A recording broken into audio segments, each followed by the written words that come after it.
Hi friends, good morning. Mini blog అండి. ఈరోజు school open అయింది, థర్స్డే కాబట్టి ఎర్లీ మార్నింగ్ నేను లేపుతుంటే 6 o'clock లేదు. ఈ సమ్మర్ వెకేషన్లో లేట్గా పడుకొని లేట్గా లేచి రెడీ అయ్యి టిఫిన్ తినేవాళ్ళు, ఆడుకునేవాళ్ళు. ఇంకా అదే అలవాటు అయిపోయింది. ఇంకా ఎర్లీ మార్నింగ్ లేయాలంటే కొద్దిగా ఇబ్బంది పడుతున్నారు. కానీ లేచి ఫ్రెష్ అప్ అయ్యి బ్రష్ చేసుకున్నాక ఇంకా అటుకులు చేసిన నేను టిఫిన్ ఇంకా టీవీ చూసుకుంటా తింటున్నాను. స్నాక్స్లో ఏమో సాల్ట్ బిస్కెట్, మిల్క్ బిస్కెట్, గులాబీ రేకులు పెట్టినాను. ఇంకా వాళ్ళు వాటర్ బాటిల్ ఇంకా ప్యాక్ చేసుకున్న బ్యాగ్లో. ఇంకా ఈరోజు హాఫ్ డేనే లంచ్ వద్దన్నారు. ఇంకా అందుకని యూనిఫామ్ కాకుండా కలర్ డ్రెస్ వేసుకొని రమ్మన్నారు.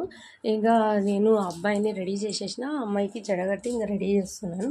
కొద్దిగా లేట్ అయినా 8 దాటిపోయినా స్కూల్ టైం, బస్ రాకపోయినా వీళ్ళేమో స్కూల్ లేదు ఈరోజు హాలిడే అని ఫిక్స్ అయిపోతారు.